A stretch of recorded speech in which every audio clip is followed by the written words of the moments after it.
Bayangin deh, lu bangun pagi, buka dompet, terus langsung kepikiran satu hal yang nggak pernah gagal, bikin dada sesak.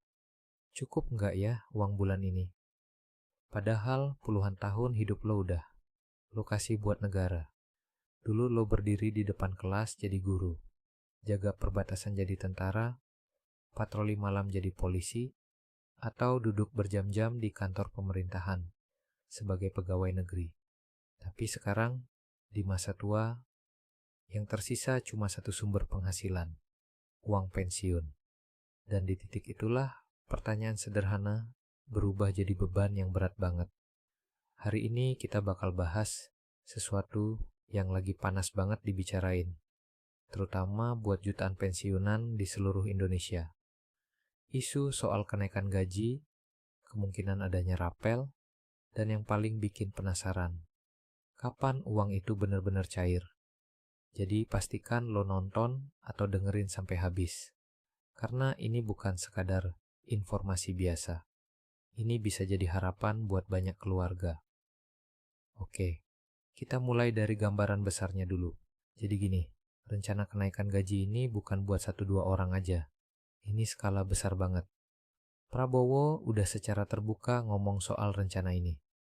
Yang bakal kena dampaknya itu bukan cuma PNS atau ASN yang masih aktif, tapi juga PPPK, prajurit TNI, anggota Polri, hakim, sampai para pensiunan. Totalnya lebih dari 9,4 juta orang. Coba bayangin angka segitu. Itu bukan cuma angka statistik. Itu jutaan kepala keluarga. Jutaan rumah tangga yang hidupnya bergantung sama penghasilan dari negara. Dari yang masih aktif kerja sampai yang udah selesai masa tugasnya.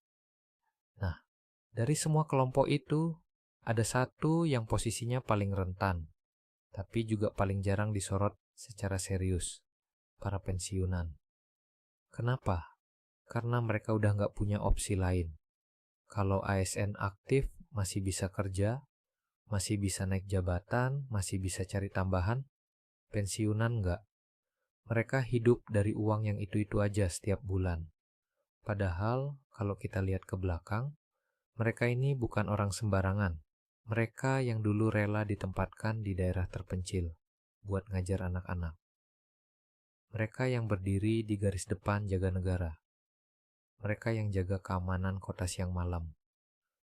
Mereka yang duduk di balik meja birokrasi, ngurusin administrasi negara, bertahun-tahun tanpa henti. Puluhan tahun hidup mereka dikasih buat negara. Tapi sekarang, di masa yang seharusnya jadi waktu istirahat, justru jadi masa penuh kekhawatiran. Harusnya masa pensiun itu damai. Bangun pagi santai, ngopi bareng pasangan, main sama cucu, menikmati hidup tanpa tekanan kerja. Itu idealnya. Tapi realitanya, banyak banget pensiunan yang tiap bulan masih harus mikir keras. Bener-bener dihitung detail. Bukan lagi soal mau beli apa, tapi soal harus milih antara dua kebutuhan penting.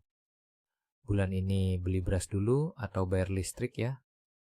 Obat dulu atau iuran kesehatan? Dan ini bukan cerita 1-2 orang. Ini realita yang dialami banyak banget pensiunan di luar sana. Karena kita semua tahu hidup sekarang makin mahal. Harga beras naik, minyak goreng naik, obat-obatan naik. Biaya kontrol kesehatan, jangan ditanya. Listrik juga naik. Semua kebutuhan pokok terus naik pelan-pelan, tapi pasti. Sementara uang pensiun, ya segitu-gitu aja. Kalaupun naik, biasanya kenaikannya kecil dan jauh ketinggalan dibanding harga kebutuhan hidup. Disinilah muncul gap yang bikin situasi makin berat. Makanya, begitu ada kabar soal kemungkinan kenaikan gaji pensiun dan adanya rapel, langsung jadi topik yang ditunggu-tunggu banget. Karena ini bukan sekadar angka. Ini soal rasa aman. Ini soal penghargaan. Ini soal keadilan buat mereka yang udah mengabdi puluhan tahun. Sekarang kita masuk ke bagian yang sering bikin orang salah paham. Gimana sih sebenarnya sistem pensiun itu bekerja? Banyak orang ngira uang pensiun itu berdiri sendiri. Padahal enggak. Di Indonesia, uang pensiun itu ada hubungannya langsung sama gaji waktu masih aktif kerja. Jadi, besar kecilnya pensiun itu dihitung dari gaji pokok terakhir sebelum pensiun. Biasanya di kisaran 70-75%. Jadi kalau gaji pokok terakhir lo tinggi, ya pensiun lo juga relatif lebih tinggi. Kalau gaji pokoknya rendah, ya pensiunnya juga ikut rendah. Nah, ini penting banget. Karena kalau gaji ASN aktif naik, secara logika, basis perhitungan pensiun juga bisa ikut berubah. Kita ambil contoh biar lebih kebayang. Misalnya ada pensiunan, kita sebut aja Pak Budi. Waktu dia pensiun, gaji pokok terakhirnya 5.000.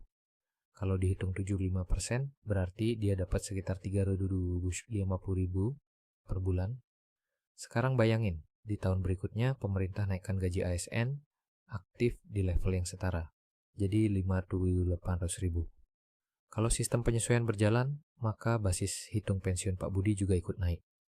75% dari 5.800.000 itu jadi 4.350.000. Artinya ada kenaikan 800.000 per bulan. Mungkin buat sebagian orang angka itu kelihatan biasa aja, tapi buat pensiunan itu besar banget. 600.000 bisa jadi biaya obat sebulan. Bisa buat bayar listrik, bisa bantu kebutuhan cucu sekolah, bisa bikin hidup sedikit lebih lega. Jadi jangan remehkan angka itu. Sekarang kita bahas soal dasar hukumnya. Ini penting karena di luar sana banyak banget informasi yang simpang siur. Sampai sekarang, aturan yang sering jadi acuan adalah PP nomor 8 tahun 2024 yang mengatur kenaikan pensiun sebesar 12%. Itu yang udah jelas dan pernah diterapkan. Nah, untuk tahun 2026 mulai banyak pembicaraan karena munculnya Perpres nomor 79 tahun 2025 yang disebut-sebut jadi dasar rencana kenaikan gaji ASN aktif. Dari sini muncul harapan. Logikanya sederhana. Kalau ASN aktif naik, pensiunan juga berharap ikut naik. Tapi di sini kita harus hati-hati. Ada dua hal yang harus dibedakan. Harapan dan kepastian. Harapan boleh ada. Bahkan wajar banget. Pola sebelumnya bisa jadi gambaran. Tapi kepastian itu beda. Sampai sekarang, belum ada pengumuman resmi final soal kenaikan pensiun terbaru. Semua masih bergantung pada aturan teknis, kesiapan anggaran, dan keputusan akhir pemerintah. Jadi jangan langsung percaya kalau ada info yang bilang sudah pasti cair sekian tanggal. Selalu cek sumber resminya. Sekarang kita masuk ke bagian yang paling bikin penasaran. Rapel. Banyak yang sering dengar kata ini, tapi belum tentu paham artinya. Jadi gini, rapel itu sebenarnya simple. Rapel adalah pembayaran kekurangan yang belum diterima, karena kenaikan berlaku mundur. Contohnya begini, misalnya pemerintah memutuskan kenaikan berlaku mulai 1 Januari. Tapi karena proses administrasi butuh waktu, pembayaran baru bisa dilakukan di bulan April. Berarti selama Januari, Februari, dan Maret, pensiunan masih nerima uang dengan nominal lama. Padahal seharusnya sudah pakai nominal baru. Nah, selisih selama 3 bulan, itu yang disebut rapel.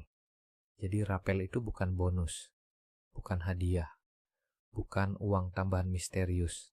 Itu hak atas uang yang seharusnya sudah diterima tapi belum dibayar. Biar makin jelas, kita hitung. Kalau kenaikan per bulan 300.000 dan berlaku mundur 3 bulan, berarti rapelnya 100.000. Kalau kenaikan 500.000 per bulan, rapelnya bisa 500.000. Buat sebagian orang mungkin biasa aja, tapi buat banyak pensiunan itu sangat berarti. Bisa nutup kebutuhan yang sempat ketunda, bisa buat biaya kesehatan, bisa jadi cadangan di kondisi ekonomi yang makin berat. Makanya, topik rapel ini selalu bikin harap-harap cemas. Sekarang pertanyaan terakhir, siapa yang berhak? Kalau rapel benar-benar dicairkan, yang berhak itu cukup luas. Mulai dari pensiunan ASN pusat dan daerah, pensiunan TNI dari semua angkatan, pensiunan Polri, janda atau duda, penerima pensiun, ahli waris yang sah, sampai anak yang menerima tunjangan sesuai aturan. Artinya ini bukan isu kecil. Ini menyangkut jutaan orang, jutaan keluarga, jutaan kehidupan yang berharap pada satu hal, kepastian. Kepastian bahwa pengabdian mereka dulu nggak dilupakan. Kepastian bahwa masa tua mereka bisa dijalani dengan lebih tenang. Dan kepastian bahwa negara hadir bukan cuma saat mereka bekerja, tapi juga saat mereka sudah selesai mengabdi.